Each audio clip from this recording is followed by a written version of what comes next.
A very good afternoon and welcome to Channel N TV. I'm Chichinkosi, and as usual, here the latest of the news update.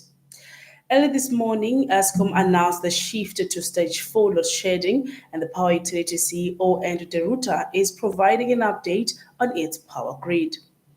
All aware by now, Eskom regrettably had to implement stage 4 load shedding due to a significant shortfall in generation capacity, which we were unable to recover over the weekend. This is a really disappointing performance by generation, and we are doing our utmost to recover from that. The planned capacity that we have got out on maintenance sits at 5,124 megawatts, which is still a high number.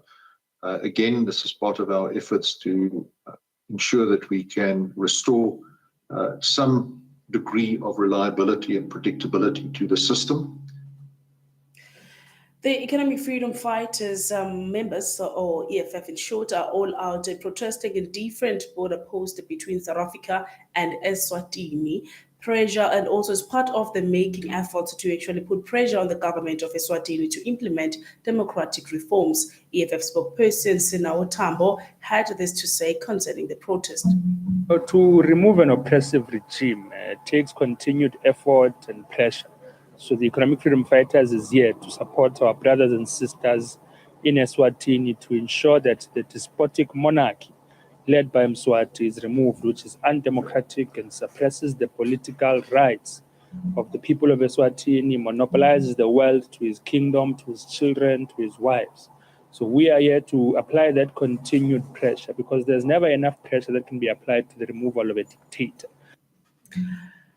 Langa residents are remaining out in the cold this morning as they wait on the city of Cape Town to assess the damage caused by the fire over the weekend. Nearly about 300 shacks were destroyed.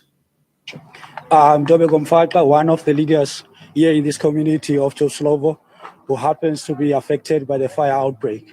Currently now, at the moment, the real issue which is challenging the community members here around who has been affected is just the challenge of not receiving the material which was actually going to make it different in terms of putting a roof in their top.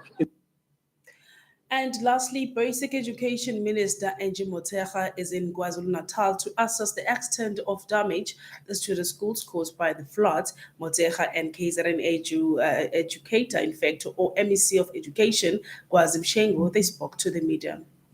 For now, we're assessing what the damages are, what is possible under the circumstances, and what we need to do where we are unable to really send kids back to school for a normal learning. So MEC, because I was getting the briefing from my colleague, and with him agreeing what the province is going to do, what we're going to do is national, now that it's a national disaster, what I have to do with my colleagues nationally, but in the main, make sure that ourselves as a sector, the province and DBE work together, and then we can mobilize other sectors. As I say, There's some of the news we had for you at this hour. There'll be more coming at 2 o'clock with Mnoto Mabuza. For now, keep it locked to the channel as there'll be more also going on.